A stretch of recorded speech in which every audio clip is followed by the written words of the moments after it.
आज क्रान्तिकारी मार्क्सवादी कम्युनिस्ट पार्टीको विघटन गरिएको साथै कालेबुङ आञ्चलिक समितिको अस्थायी तदर्थ कमिटी गठन गरिएको छ। सभापछि केन्द्रीय प्रवक्ता गोविन्द छेत्री, केन्द्रीय सदस्य अरुण घतानीले पत्रकारहरूसँग कुराकानी गर्दै कमिटी विघटन अनि तदर्थ कमिटीको गठनमाथि स्पष्ट रूपमा यसरी पार्टीको पक्षबाट कुरा राखेका छन्।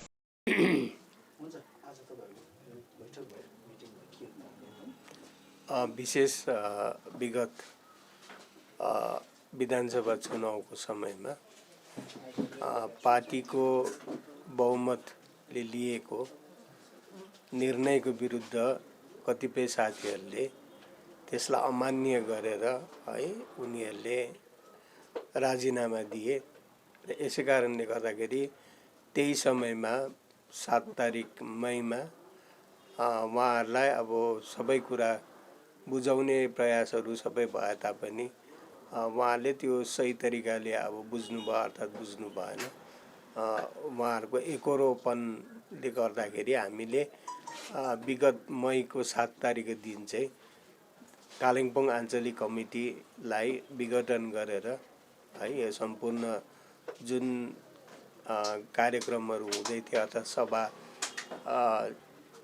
बसिँदै थियो आञ्चलिकको हिसाबले त्यसलाई चाहिँ सम्पूर्ण तरिकाले बन्द गरेर स्थगित गरेर है अब केही समयको निम्ति चाहिँ केन्द्र कमिटीको विशेष पहलमा म गोविन्द छेत्रीको दायित्वमा है यसलाई पुनर्गठन गर्नुपर्छ आगामी दिनमा भन्ने जुन फैसला भएको थियो केन्द्र कमिटीमा त्यही अनुरूप हामीले आज यसलाई पुनर्गठन कालिम्पोङ आञ्चलिक कमिटीलाई पुनर्गठन गर्नको निम्ति आज हामीले अस्थायी तरिकाले यो कमिटी आज तयारी हुँदैछ है। विगत अब आगामी दिनमा हाम्रो सम्मेलन हुँदैछ, महाधिवेशन हुँदैछ पार्टीको। त्यो महाधिवेशन अगाडि हामी फुल फ्लेजेड है पूर्णकालीन एउटा आञ्चलिक कमिटी कालिम्पोङ आञ्चलिक कमिटी गठन गर्छौँ र अस्थायी अहिले अब यो सम्मेलनसम्मको लागि अस्थायी तरिकाले एउटा कमिटी हामीले तयारी गर्ने त्यसकै निम्ति आज हामीले सभा बसेको थियौँ र यो प्राय मोटामोटी हामीले तय गर्यौँ र हाम्रो सिनियर मोस्ट एकजना अनुभवी है उहिलेको धेरै लामो राजनीति अभिज्ञता भएका है धेरै सङ्घर्षहरूमा सामेल भएका है पहिलेको कम्युनिस्ट पार्टी सिपिएमदेखि नेतृत्वको हिसाबले काम गर्दै आउनुभएका र सिपिआरएम भएर पनि उहाँ नेतृत्व स्थानमै हुनुहुन्छ, अझसम्म पनि नेतृत्व स्थानमै केन्द्र कमिटीमा हुनुहुन्छ र उहाँलाई अस्थायी तरिकाले केही समय सम्मेलनको अगाडि हाम्रो जेबी राई हुनुहुन्छ, उहाँ हाम्रो जितबहादुर अरू अब हाम्रो यहाँको साथीहरू जो मोहनजी हुनुहुन्छ, मोहन पौडेल हुनुहुन्छ, सुदन हाम्रो भीम है हाम्रो शङ्कर हाम्रो यहाँ सिद्धि पासङ्कित थिए उनीहरूलाई नै 13 जना अहिले अब हामीले छनौट गरिरहेछौँ।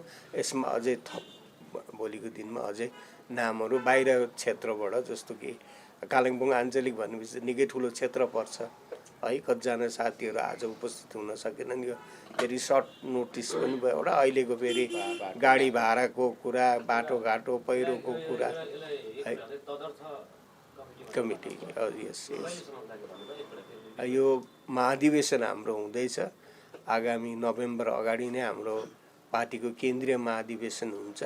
त्यो महाधिवेशन अगाडि हामी यो यसलाई पनि स्थायी तरिकाको कमिटी हामी बनाउँछौँ सम्मेलन मार्फतै। पार्टीमा भत्कोस जाने सृजना भइरहेछ, भत्कोसको सृजना भइरहेछ, यसको मुख्य कारणहरू के रहेछ? अब यो त अब भत्कोस भन्ने पनि अब त्यो त होइन, 2-4 जना साथीहरूको मनमुटाउको कुरा हो है। उहाँहरूले अब बहुमतले लिएको जुन पार्टीको केन्द्रीय समिति महापरिषद है जो उहाँहरू पनि उपस्थिति थिए त्यो समयमा निर्णय गर्दाखेरि उहाँहरूलाई अब त्यो निर्णय मन परेन निश्चय। अब पार्टी चाहिँ हाम्रो पार्टी के हो भने अब डेमोक्रेटिक सेन्ट्रलिजम भनिन्छ, गणतान्त्रिक केन्द्रीयता भनिन्छ है। तल पहिला अब हामी तल्लो लेभलमा गएर त्यसको आलोचना गर्छौँ। तल्लो लेभल महापरिषदमा आलोचना गऱ्यौँ, विभिन्न आञ्चलिकहरूमा गऱ्यौँ, त्यसको तल्लो स्तर जोनल कमिटीहरूमा आलोचना गऱ्यौँ, त्यो पछाडि माथि आएर महापरिषदमा आलोचना गऱ्यौँ, हरेक इन्डिभिजुअलको कुरा हामीले सुन्यौँ है। र अन्तमा गएर बहुमतमा जुन कुरा भयो कि चुनावमा हामी जान्छौँ भने 24सम्मको लागि एउटा मौका दिनुपर्छ बिजेपीलाई है। र यसलाई जुन रिलेसन अब तयारी भएको छ, यो रिलेसन ब्रेक नहोस् कि 24सम्म यदि गर्छ भने अत्यन्तै राम्रो। हाम्रो दबाब छ 24 पनि होइन, 23को अन्तसम्ममा केही एउटा रिजल्ट पाउनुपर्छ गोर्खा जातिले है, जो चाहिँ उहाँहरूले मेनिफेस्टोमा लेख्नु भएको छ है। दार्जिलिङ तराई र डुवर्सको पर्मानेन्ट पोलिटिकल सल्युसन भनेर उहाँहरूले आफ्नो सङ्कल्प पत्रमा लेखेको छ। यसलाई समय दिनुको निम्ति आफ्नो सङ्कल्प पत्रमा लेखेको छ, यसलाई समय दिनुको निम्ति पनि हामीले यो उसमा जानुपर्छ भन्ने जुन निर्णय बहुमतले लिएको थियो, त्यो बहुमतको निर्णयमा उहाँहरू पनि सामेल थिए। र पछाडि गएर उहाँहरूको व्यक्तिगत के कसो भयो त्यो अब उहाँहरूले जान्नुहुन्छ र उहाँहरूले त्यो मत छुट्टै संविधान हुन्छ है, त्यो संविधानको पनि तपाईँहरूले उल्लङ्घन गर्नुभयो भन्ने उहाँहरूको आरोप छ। जतिजना निस्किए कालेबुङबाट पनि आरोप छ। अब संविधानको कुरा यदि उहाँहरूले गर्नुहुन्छ भने अब भन्नु त नपर्ने कुरा हो कि उहाँहरूले चाहिँ संविधान कति पालन गर्नु भएको छ त्यसको स्पष्ट बुझ्नु सकिन्छ। अब हाम्रो कुनै पनि कम्युनिस्ट पार्टीमा इयरली एउटा मेम्बरसिप हुन्छ, मेम्बरसिप रिन्युअल गर्नुपर्छ है। जो पनि एकजना सदस्य हुन्छ भने मैले यो वर्ष मार्चभित्रमा मैले रिन्युअल गर्नुपर्छ, म मेम्बर छु है भनेर। अब यो भन्नु अब कति हुन्छ उहाँले, किनभने संविधानको मात्रै उहाँले कुरा गर्नुहुन्छ भने उहाँले संविधान चाहिँ कति फलो गर्नु भएको छ। 2014 सालदेखिको 2020को अन्तिम हाम्रो जुन जेनरल बडीको मिटिङ हुन्छ है, अन्तिममा एक वर्षभरिमा कहाँ लेबी कतिको भयो, को हाम्रो छुट्नु गयो, कोले रिन्युअल गरेन, को नयाँ इनरोलमेन्ट भयो, जम्मै हिसाब किताब वर्षको अन्तमा 30 तारिक या 31 तारिक हुन्छ हाम्रो त्यो हिसाब। त्यो समयमा हिसाब गर्दाखेरि कालिम्पोङ आञ्चलिक कमिटीबाट 2014देखिको 2020को अक्टोबर महिना हाम्रो जुन जेनरल मिटिङ थियो डिसेम्बरको है 30 तारिक हो, त्यो बेलासम्म बुझाइएको थिएन। र संविधानको यदि कुरा गर्छ भने प्राइमेरी मेम्बरसिप हुनेको चाहिँ अधिकार हुन्छ नि त संविधानको कुरा गर्ने। उहाँले प्राइमेरी मेम्बरसिपसम्म पनि टोटल एकजना दुईजना होइन, टोटल कालिम्पोङ आञ्चलिक कमिटी एटलिस्ट त्यहाँनिर नभएको पनि 150 जना हाम्रो सदस्यता उनीहरूको रिन्युअल गरेन, लेबी तिरिएन। र उहाँहरूले चाहिँ संवैधानिक तरिकाले उहाँहरू कति चाहिँ सही र कति बेठिक थियो तीबाटै प्रमाण भइहाल्छ। साङ्गठनिक कुरा भयो है, ठिक छ है। अब मुद्दाको कुरा है, क्रामकको पार्टी सुन्नुभएको थियो कि भारतीय जनता पार्टी प्रति तपाईँको आस्था जुन छ 2024सम्म त्यो मेन्टेन छ भनेर भन्नुभयो है। ठिक छ कि भारतीय जनता पार्टीका एमपीले भर्खरै पनि है एउटा बयान दिनुभएको थियो कि यो 12 तारिक भनेपछि हिजो अस्तिको दिन है, अस्तिको दिनसम्ममा यो त्रिपक्षीय वार्ताको निम्ति चिठी काटिने काम हुनेछ भनेर आयो तपाईँहरूकोमा चिठी? आजसम्म त आएको छैन। निश्चित रूपमा अब यो त तयारी त गर्दैछ, किन अफिसियल्ली जुन तरिकाले अब हाम्रो एमपीले स्वयंले नै एउटा स्टेटमेन्ट गर्नुभयो है, सेप्टेम्बरको प्रथम सातामा यो त्रिपक्षीय वार्ता गराइन्छ भन्ने जुन अब उहाँले भन्नुभएको छ यो समयभित्रमा। अब निश्चित डेट त अब यो भनेर त अब त्यो हुनु सक्दैन होला, किनभने अब केन्द्र सरकार हो, समय लाग्छै होला निश्चित रूपमा। तर पीपीएस जुन भनिरहनु भएको छ तपाईँहरूको पार्टीबाट, जुन पीपीएसको अर्थ हो छुट्टै राज्य गोर्खाली छुट्टै राज्य, तर हिजो अस्ति मात्र हामीले राज्य सचिवको मुखबाट पनि सुनेको पीपीएस भनेको छुट्टै राज्य गोर्खाली होइन, केही बङ्गालभित्रकै एउटा व्यवस्था हो। भाजपा पार्टीकै राज्य सचिवको बयान छ, यसलाई कसरी हेर्नुहुन्छ तपाईँ? होइन, त्यो त अब यस्तो हो नि, त्यहाँ चाहिँ अलिकति जातिगत गन्दा पनि आउँछ क्या त। कुनै पनि अब एकजना है बङ्गालभित्र बसेको एकजना अब बङ्गाली नेतृत्व भनौँ, उहाँहरूको सोच त कहिले पनि हुँदैन, किनभने त्यो सोच उहाँहरूले पिपिएस भनेको चाहिँ गोर्खाल्यान्ड हो भन्नु त सक्दैन नि त। उहाँहरूको टेक्निकल कतिवटा कुराहरू होला, असुविधाहरू होला है, त्यसले गर्दाखेरि एकजना नेताले भन्नै सक्छ। तर केन्द्रीय स्तरमा जुन बुझाइ छ, हामीसित जुन तरिकाले बातचित भएको र हामीले जुन तरिकाले उहाँहरूलाई है चुनावमा सघाएको, यो चाहिँ हाम्रो अन्डरस्ट्यान्डिङ चाहिँ हामी चाहिँ पिपिएस भनेको चाहिँ गोर्खाल्यान्ड भनेर नै हामीले सम्झौता गरेको हो। भोलि तपाईँलाई यो पनि विश्वास छ कि बिजेपीले नै गोर्खाल्यान्ड नै हो भन्ने कुरो बुझेको छ भन्ने कुरो तपाईँलाई एकदम एक्का छ है? एकदम एउटा बताइदिनुहोस् है। ठिक छ, यो त्रिपक्षीय वार्ताको फेरि एउटा गोर्खाल्यान्डको या यो मुद्दाको असली स्टेक होल्डर चाहिँ को हुन् अनि को चाहिँ वास्तवमा होइनन्? होइन, यो त अब समयले बताउँछ है। समयले साँच्चीकै गोर्खाल्यान्डको निम्ति यत्रो त्याग गरिएको हो, साँच्चीकै गोर्खाल्यान्डकै निम्ति पार्टी गठन गरेको हो भने निश्चित रूपमा सबै एकमतमा आउँछन् है। होइन, मैले बुझेँ तपाईँको। किन बुझ्नु भएन, म अझै तपाईँलाई बुझाउन चाहन्छु। किनभने सिधा भन्दाखेरि भारत सरकारले यो ट्राइपेड मिटिङको जुन छ त्यसको आयोजना त भारत सरकारले गर्दैछ है। त भारत सरकारले तपाईँको नजरमा, तपाईँको घटक दल भएको नातामा कोलाई चाहिँ चिठी पठाउनु पर्ने, वार्तामा कोलाई निम्त्याउनु पर्ने र कोलाई ननिम्त्याउनु पर्ने? होइन, हामी चाहिँ चाहन्छौँ है भारतवर्षभरिको गोर्खाहरू जो उत्पीडित छन्, जो शोषित छन्, जसलाई राज्यले एउटा है उहाँहरूलाई एउटा प्रतीक अर्थात् उहाँहरूलाई एउटा स्वाभिमानको जीवन दिनु सक्छ। भारतवर्षभरिका गोर्खाहरू, त्यहाँका प्रतिनिधिहरू जो पनि छन्, जसले चाहिँ गोर्खाहरूको है चिनारीको कुरा है, अस्तित्वको कुरा, भारत देशमा राजनीतिक सुरक्षाको कुरा गर्छन्, ती बुद्धिजीवीहरू, ती लेखक, कलाकार, राजनीतिज्ञहरू सबैलाई नै निम्तो गरेको चाहिँ राम्रो हो है, बोलाउनुपर्छ भन्ने चाहिँ हाम्रो। त्यो तबका र त्यो सङ्गठन, त्यो राजनीतिक पार्टी, त्यो व्यक्तिहरू पनि छन् जसले क्रामाकपा, बिजेपी, गोरामुङको गठबन्धनको धुर विरोध गरिरहेको छ होइन? ती विरोधी ताकतहरूलाई नि बोलाउनु पर्छ भन्ने तपाईँलाई लाग्छ? होइन, उहाँहरूको इमान्दारिता छ भने है, उहाँहरू साँच्चै नै गोर्खाल्यान्डकै निम्ति, यो जातीय स्वाभिमानको निम्ति नै, मैले त्यही भन्दै थिएँ, उहाँहरूले पार्टी गठन गरेको छ धेरैले। अब जोसुकै होस्, हाम्रो विरोध होस् चाहे पक्षको होस्, सबैले गोर्खाल्यान्ड भनेर नै पार्टी गरेको छ अहिलेसम्मको इतिहासमा है। र उहाँहरू यदि इमान्दार हुनुहुन्छ है, कसैको चलखेल बिना उहाँहरू यदि गोर्खाको अस्तित्वको निम्ति चाहनुहुन्छ भने उहाँहरूलाई बोलाउँदा निश्चित राम्रै हुन्छ। तर अब त्यो त सरकारको कुरा हो है। तपाईँले सरकार र इमान्दारिताको कुरा गर्नुहुँदैछ, सरकारको पक्षबाट भनौँ, सांसदको पक्षबाट पनि भनौँ, उहाँले चुनाव अगाडि नै केही हुन्छ भन्नुभएको हो है।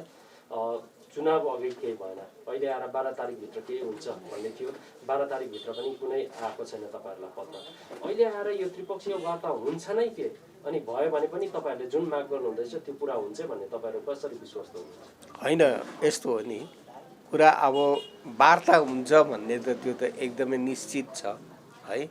अब कहिले हुन्छ भन्ने मात्रै हो है। अब चिठी कहिले आउँछ भन्ने कुरा हो, यो निश्चित रूपमा केन्द्र सरकारको विवेचनाभित्रको कुरा हो। र अब हामी चाहिँ के सोध्छौँ भने आज वार्ता भयो, भोलि गोर्खाल्यान्ड हुन्छ भन्ने चाहिँ होइन। वार्ता त अलिक जानु पनि सक्छ। अब यहाँनिर ठुलो कुरा चाहिँ के पनि छ भने त्रिपक्षीय वार्ता भन्दैछ है। अब त्रिपक्षीय वार्तामा राज्य सरकारको रोल के हुन्छ है। र हामी चाहन्छौँ, हेर्नुहोस्, हामी साँच्ची नै अब गोर्खाल्यान्डकै निम्ति यो त्याग बलिदान सबै कुरा हामी गर्छौँ भने अब अहिले राज्यको छेउछाउको साथीहरू पनि छन्, उहाँहरूले पनि दबाउ दिनुपर्छ। किनभने राज्यले पनि भन्दै आएको हो नि त, राज्यले पनि सुश्री ममता ब्यानर्जीले भन्नुभएको, केन्द्रले के दिन्छ पिपिएस म दिन्छु भन्नुभएको है। अब यो त कोइन्सिडेन्ट मिलिरहेछ, केन्द्रले पनि त्यही कुरा लिएर वार्ता गर्छु भन्दैछ, राज्यले दिन्छु भनेको कुरा हो र यो नजिकमा हुने साथीहरू जो पनि छन् राज्यको पिपिएस त बङ्गालभित्रकै व्यवस्था हो भनेर प्राय सबैलाई अड्कल आइसकेको छ हैन। तर रह्यो सवाल केन्द्रको पिपिएस होइन त्यो पनि खुला आउनु पर्यो नि त। अनि त्यो त कहीँ पनि तपाईहरुले भनिरहनु भएको छ होइन, अफिसियल्ली त कहीँ पनि छैन राज्यले यो भनेको भनेर। त्रिपक्षीय वार्ता छ, यो त्रिपक्षीय वार्ता के गोर्खाल्यान्डकै निम्ति कुरा हुन्छ त त्यसमा? हाम्रो विश्वास चाहिँ हो है गोर्खाल्यान्डकै निम्ति हुनुपर्छ। हाम्रो वार्ता भयो, पछाडि एक एकवटा क्षेत्रीय व्यवस्थाको हस्ताक्षर भयो है, यसरी त्रिपक्षीय वार्ता भयो, जिटी आयो, यस्तै त्रिपक्षीय भयो, फेरि अर्को केही व्यवस्था आउँछ भन्ने अड्कलबाजी चलिरहेछ। त्यो चाहिँ अनुसूची पनि आउँछ भन्ने कुरा अड्कलबाजी चलिरहेछ। त्यो सबै कुरा चाहिँ नेतृत्वको इमान्दारिताको कुरा पनि हो। नेतृत्व सही तरिकाले स्ट्यान्ड गर्छ भने कोही पनि जो वार्तामा अहिलेसम्म बसे। गोविन्द सर, तपाईँको कुरामा चाहिँ मैले एउटा नेपालीको लोकप्रिय उखानमा मलाई याद आयो, ताक परे तिवारी नत्र गोतामे भन्ने कुरो है। तपाईँ आज केन्द्रको पिपिएसको एउटा आशा लगाएर माने राख्नु भएको छ, तर काहीँ न काहीँ आस्था ममता ब्यानर्जी बस्नु नपर्ने तपाईँलाई कस्तो लाग्छ? हेर्नुहोस्, मेरा पार्टीका लिडर आदरणीय गोविन्द छेत्रीले तपाईँहरूलाई बचाउने प्रयास गर्नुभयो। म यो कुरामा के भन्न चाहन्छु भनेदेखि हामी भाजपामा आश्रित दल होइनौँ। सबभन्दा पहिलो क्लियर कुरा यो बुझ्नुपर्छ, क्रामाक्पा पार्टीको भाजपासँगको इलेक्टोरल एलायन्स हो। इलेक्टोरल एलायन्स चाहिँ हाम्रो मुद्दाको लागि हो, अनि मुद्दा चाहिँ क्रामाक्पाको अलग राज्य गोर्खाल्यान्ड हो। अनि यो अलग राज्य गोर्खाल्यान्डलाई समाधान गर्नुको निम्ति, यो समस्यालाई समाधान गर्नुको निम्ति भारतीय जनता पार्टीले 2019 को लोकसभाको चुनावमा दार्जिलिङ तराई र डुवर्सका गोर्खाहरूको स्थायी राजनैतिक समाधान खोजी निकाल्ने समाधान गर्छौँ हामी भनेर उनीहरूको कमिटमेन्ट हो। त्यसले गर्दाखेरि यो कमिटमेन्ट पुरा गर्ने जिम्मेवारी अहिलेको समयमा भारतीय जनता पार्टीको हो। अनि हामीले चुनावमा उनीहरूलाई सघाएर, चुनावमा उनीहरूलाई जिताएर पठाइसकेपछि भारतीय जनता पार्टीले यो समस्याको समाधान खोज्नुपर्ने हो। अनि यो समस्याको समाधान खोज्नको निम्ति उनीहरूले यो प्रयास गरिरहेका छन्। किन समस्याको समाधान चाहिँ अब धेरैले अब अघि यहाँ एउटा प्रश्न आयो कि उनीहरूले पार्लियामेन्टमा मेजोरिटी छ, टेबलमा बिल ल्याइदेऊ, पास हुन्छ, भइहाल्छ। यो सजिलो कुरा छ, यो एकदम राम्रो कुरा हो। त्यसरी भयो भनेदेखि त हाम्रो जतिको आङमा न्यानो घाममा अरू कसको लाग्छ र? तर फेडरल स्ट्रक्चरलाई हामीले बुझ्नुपर्छ। किनभने 2017 को लोकसभा 2017 को जुन आन्दोलन भयो, 17 को आन्दोलनमा पनि जति बेला गृहमन्त्री राजनाथ सिंह हुनुहुन्थ्यो, राजनाथ सिंहज्यू गृहमन्त्री बसेको समयमा म पनि जिएमसिसीको एकजना प्रतिनिधि टोलीमा म उहाँको सँगको एउटा बैठकमा बसेको थिएँ। उहाँले त्यति बेला पनि भन्नुभएको थियो कि राज्यसँग बस्नुपर्छ। तर त्यति बेला राज्य सरकार अथवा ममता ब्यानर्जीको सरकार र गोजामुमो माझको जुन टक्राउ थियो, आन्दोलनकारीहरू माझमा टक्राउ थियो, त्यो दुवै पक्ष एडामेन्ट रहेको कारणले गर्दाखेरि राज्य सरकार पनि नमान्ने, हामी राज्यसँग बाटै नमार्ने भन्ने जुन एउटा स्थिति बनेको थियो, त्यसले गर्दाखेरि एउटा त्यो स्टेलमेट अवस्था, गतिरोध एउटा सृष्टि भइरहेको थियो। त्यो गतिरोध तोड्नुको निम्ति वार्ता नै आवश्यक थियो। हेर्नुहोस्, किनभनेदेखि समस्याको समाधान संसदले गर्छ, यो कुरा हामीलाई थाहा छ है। संसदमा हामीले प्रतिनिधि चुनाएर पठाएका छौँ। अनि प्रतिनिधि चुनाएर पठाइसकेपछि अब उसले पार्लियामेन्टमा गभर्मेन्टको बिल ल्याउनु पर्यो। यो कतिवटा पार्लियामेन्ट्री प्रोसिड्युरहरू छ। यो प्रोसिड्युरहरू पुरा गर्नुभन्दा अगाडि राज्य सरकार, जसको राज्य सरकारको भूमिका के हुन्छ, त्यो माथि पनि उनीहरूको जिम्मेवारी त हो नि त। किनभने यहाँको ल एन्ड अर्डर, यहाँको शासन प्रशासनको व्यवस्था उनीहरूको हो भने उनीहरूको जिम्मेवारी हुन्छ। त्यसले